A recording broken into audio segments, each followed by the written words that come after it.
अब हमारे पास open and shut proof है कि इलेक्शन कमीशन वोट चोरी में इन्वॉल्व है। और मैं लाइटली नहीं बोल रहा हूं, मैं 100% प्रूफ के साथ बोल रहा हूं। मध्य प्रदेश में सस्पिशन था, लोकसभा में सस्पिशन था, महाराष्ट्र में वो थोड़ा आगे गया, स्टेट लेवल पे हमें लगा कि यहां पे चोरी हुई है। 6 महीने लगे और जो हमें मिला है वो एटम बॉम्ब, मतलब एटम बॉम्ब है, फटेगा तो आप इलेक्शन कमीशन आपको दिखेगा नहीं हिंदुस्तान में। देश की राजनीति में एक धमाका हुआ है।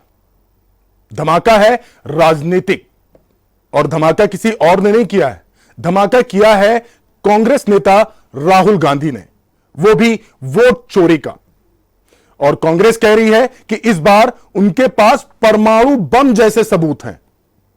राहुल गांधी का बड़ा दावा है कि चुनाव आयोग खुद वोटों की चोरी में शामिल है, और जब उनके पास मौजूद सबूत दुनिया के सामने आएंगे तो आयोग के पास छुपने की कोई जगह नहीं बचेगी। अब सवाल है कि क्या वाकई ये एक लोकतंत्र की नींव पर हमला है या सियासी बम का टाइमिंग नुमा खेल। अब हमारे पास ओपन एंड शट प्रूफ है कि इलेक्शन कमीशन वोट चोरी में इन्वॉल्व है। और मैं लाइटली नहीं बोल रहा हूं, मैं 100% प्रूफ के साथ बोल रहा हूं। मध्य प्रदेश में सस्पिशन था, लोकसभा में सस्पिशन था, महाराष्ट्र में वो थोड़ा आगे गया, स्टेट लेवल पे हमें लगा कि यहां पे चोरी हुई है। 6 महीने लगे और जो हमें मिला है वो एटम बॉम्ब, मतलब एटम बॉम्ब है, फटेगा तो आप इलेक्शन कमीशन आपको दिखेगा नहीं हिंदुस्तान। आज हम आपको विस्तार से बताते हैं आज की सबसे बड़ी राजनीतिक लड़ाई की हर परत उरेकने की कोशिश करेंगे। राहुल गांधी ने सीधे तौर पर चुनाव आयोग पर गंभीर आरोप लगाते हुए कहा है, यह सिर्फ आरोप नहीं, हमारे पास सबूत हैं, और जब यह सामने आएगा तो यह किसी परमाणु बम से कम नहीं होगा। उन्होंने यह भी कहा कि जो लोग इसमें शामिल हैं, चाहे वो सेवा निवृत्त हो या मौजूदा अधिकारी, हम उन्हें नहीं छोड़ेंगे क्योंकि यह देशद्रोह है। कांग्रेस नेता का दावा है कि 2023 के मध्य प्रदेश चुनाव, पिछले लोकसभा चुनाव और अब महाराष्ट्र में वोट चोरी हुई है, खासतौर से महाराष्ट्र में, जहां उन्होंने कहा कि 1 करोड़ नए मतदाता जोड़ दिए गए जिनकी सत्यता संदिग्ध है। राहुल गांधी का यह बयान तब आया जब बिहार में वोटर लिस्ट के विशेष गहन पुनः निरीक्षण एसआईआर को लेकर विवाद गरमाया हुआ है। इंडिया गठबंधन का आरोप है कि एसआईआर की आड़ में वोटरों को चुनाव से बाहर किया जा रहा है। और जब इसी मुद्दे पर लोकसभा में बहस होनी थी तो विपक्ष ने हाथों में तख्तियां लेकर हंगामा कर दिया और सदन की कार्रवाई दिन भर के लिए स्थगित करनी पड़ी। राहुल गांधी के इस तीखे हमले पर चुनाव आयोग ने भी पलटवार किया।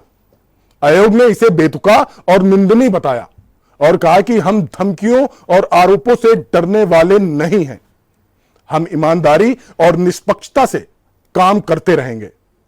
एक वरिष्ठ अधिकारी ने कहा कि सभी चुनाव अधिकारियों को निर्देश दिए गए हैं कि इन आरोपों पर ध्यान न दें और पूरी प्रक्रिया पारदर्शिता के साथ पूरी करें। राहुल गांधी ने कहा कि जब उन्हें आयोग से मदद नहीं मिली तो उन्होंने अपनी टीम बनाकर 6 महीने तक स्वतंत्र जांच कराई, और इसमें जो सामने आया वो वोटर लिस्ट में हेरफेर और भाजपा के पक्ष में गड़बड़ी के सबूत हैं। उन्होंने कहा यह खुला और साफ मामला है। राहुल गांधी की यह बातें सिर्फ आरोप नहीं है, एक अभियान की शुरुआत लग रही है। बीते बुधवार को इंडिया गठबंधन के सांसदों ने लोकसभा अध्यक्ष ओम बिरला को एक संयुक्त पत्र सौंपा और बिहार की वोटर लिस्ट पर विशेष चर्चा की मांग की। साथ ही विपक्ष ने संसद के बाहर विरोध प्रदर्शन किया और ईसी की कार्यप्रणाली पर सवाल उठाए। अब 5 अगस्त को बेंगलुरु में राहुल गांधी खुद कर्नाटक चुनाव आयोग के खिलाफ प्रदर्शन की अगुवाई करेंगे।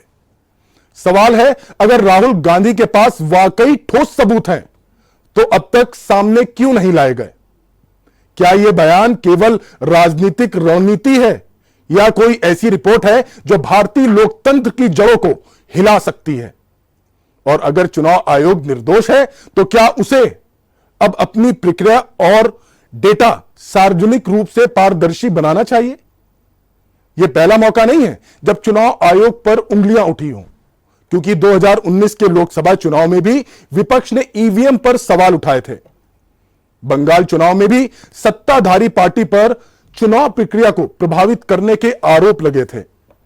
लेकिन पहली बार कोई नेता इस तरह देशद्रोह और परमाणु बम जैसे सबूत की भाषा में हमला कर रहा है, वो भी चुनाव आयोग पर।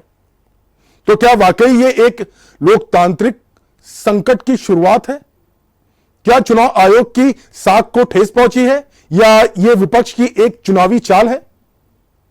5 अगस्त को राहुल गांधी क्या खोलेंगे और क्या भारत का चुनाव आयोग उन आरोपों को सहन कर पाएगा? हम इस मुद्दे पर नजर बनाए रखेंगे और आप भी अपनी राय दीजिए। क्या राहुल गांधी सही है या चुनाव आयोग पर भरोसा किया जाना चाहिए?